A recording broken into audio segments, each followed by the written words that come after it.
My father was a musician, so I grew up with that kind of spirit. So in a way, they respected that. I had something to say about music. You know, I knew how to read the notes and not to play the piano.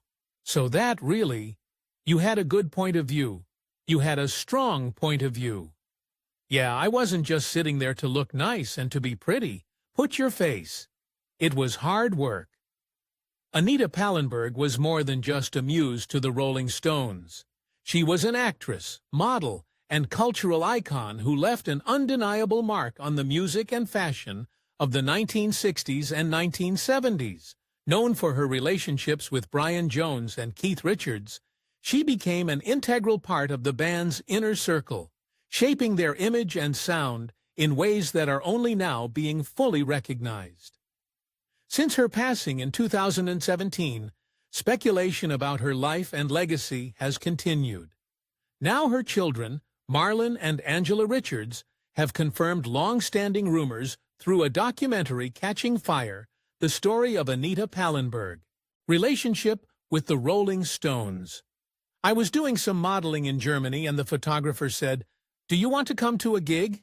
I said, "Yeah, okay." So we went to this kind of pub, and there they were, and then he says, "You want to come and meet them?" By then I already had my little stash of hashish that I used to carry around with me. I said, "I'll put them at your end. This is your end." Anita Pallenberg's introduction to the Stones came in 1965 when she met Brian Jones in Munich. The two quickly became a couple, and she immersed herself in the band's world. Pallenberg was more than just a girlfriend. She was a creative force who influenced the band's image and sound.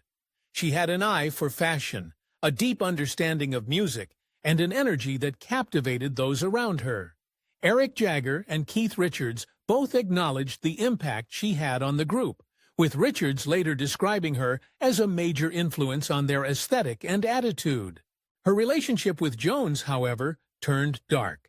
He became physically abusive, and during a trip to Morocco in 1967, Pallenberg left him for Keith Richards. Richards later said that he felt compelled to rescue her from Jones, who had become unstable. The new relationship between Pallenberg and Richards would last over a decade, producing 2 children and fueling one of rock and roll's most infamous love stories. Their time together was defined by excess, creativity, and an intense connection that endured despite the chaos of their lifestyle. Pallenberg became a fixture in the band's inner circle, traveling with them, sitting in on recording sessions, and offering ideas that shaped their music. She was particularly close to Jagger, which led to ongoing speculation about the nature of their relationship. That tension reached a peak during the filming of Performance in 1968, where she and Jagger played on-screen lovers. The rumors that something had happened off-screen lingered for years, adding another layer of intrigue to her already complex story. Though her relationship with Richards was passionate, it was not without struggles. Both battled substance abuse, and their lifestyle took a toll. By the late 70s, the strain had become too much. In 1980, they separated, but Pallenberg remained part of the Stones' history. Even after their romantic relationship ended, her influence on the band's mythology never faded. Personal struggles and resilience. Anita's life was as turbulent as it was glamorous. While she was a muse, actress, and style icon, she was also caught in the darker side of the rock and roll lifestyle. Her years with Keith Richards were marked by heavy drug use, and both struggled with addiction as they navigated their chaotic world. The combination of fame, wealth, and excess made it difficult to escape the cycle, and their relationship often suffered under the weight of their addictions. By the late 70s, Pallenberg's struggles became more pronounced. In 1976, she and Richards welcomed their third child, Tara, who tragically died of sudden infant death syndrome at just 10 weeks old. The loss devastated them both, deepening their reliance on drugs as a means of coping. Their home life was far from stable, and as Richards's legal troubles mounted due to drug-related arrests, Pallenberg faced her own struggles with substance abuse. In 1979, an incident shook her world when a teenage boy died by suicide at her home in New York. The tragedy cast an even darker shadow over her life, reinforcing her desire to step away from the chaos that had consumed her for years. Not long after, her relationship with Richards came to an end, marking the beginning of a new chapter in her life. Despite her struggles, Pallenberg eventually sought recovery and worked to rebuild herself outside the glare of the public eye. She stepped away from the excesses of the past and focused on raising her children. Later in life, she pursued art and fashion design, even studying textiles at Central St. Martin's in London. She found solace in creative expression and in her friendships, proving that she was more than just the scandals and struggles that had once defined her. Motherhood and family life. Amid the chaos of rock and roll, Anita's most significant role was that of a mother. She and Keith had 3 children together, Marlon, Angela, and Tara. Raising a family while living on the road with one of the biggest bands of the world was far from conventional. Pallenberg took on much of the responsibility of caring for Marlon and Angela, as Richards was often consumed by touring and legal troubles. She tried to maintain some sense of normalcy for the children, even as their surroundings were anything but ordinary. Marlon, their eldest, has spoken openly about his unconventional upbringing. He spent much of his early childhood on the road with the Rolling Stones, often sleeping in hotel bathtubs while the adults partied late into the night. Despite the unpredictability of their lifestyle, he described his mother as loving and protective, even as she battled her own demons. Angela, who was initially raised as a boy named Dandelion before later adopting her given name, had a somewhat different experience. She was sent to live with Richard's mother for part of her childhood, giving her a more stable environment than her brother. The loss of the youngest child, Tara, in 1976, was a devastating moment for Pallenberg and Richards. The pain of losing an infant took a severe toll on their relationship and contributed to their deepening struggles with addiction. Though they remained connected through their children, the weight of the shared grief was something they never fully overcame. In later years, Pallenberg found joy in her role as a grandmother.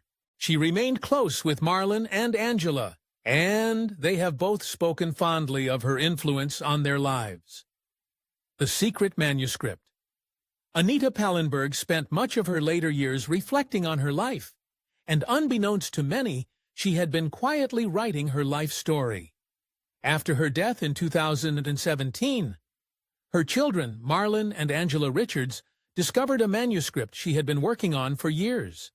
This unfinished memoir offered a deeply personal look into her experiences, struggles, and the life she lived behind the glamorous image the public knew.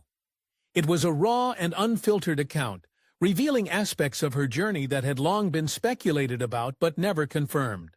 The manuscript provided insight into her relationships, her time with the Rolling Stones, and the emotional toll of living in the eye of a cultural storm.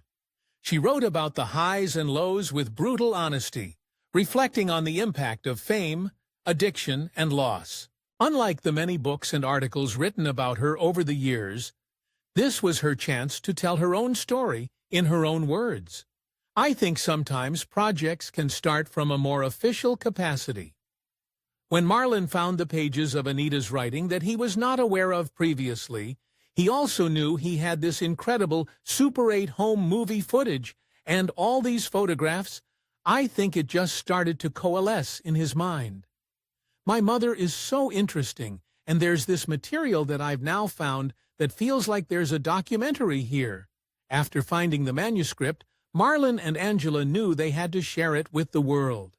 It became the foundation for the documentary Catching Fire, the story of Anita Pallenberg, a project that would bring her story to life through interviews, archival footage, and her own written reflections. Catching Fire documentary. I was surprised to see them move into the tiny chalet lost in Villar. What the hell were they doing there and enjoying themselves, it seemed. The discovery of Anita Pallenberg's secret manuscript set in motion a project that finally gave her the chance to tell her own story.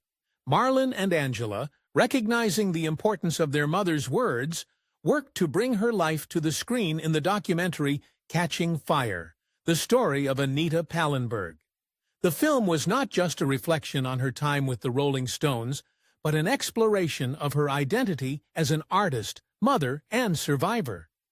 Through never-before-seen footage, personal letters, and interviews with those who knew her best, Catching Fire presents a side of Pallenberg the public had rarely seen.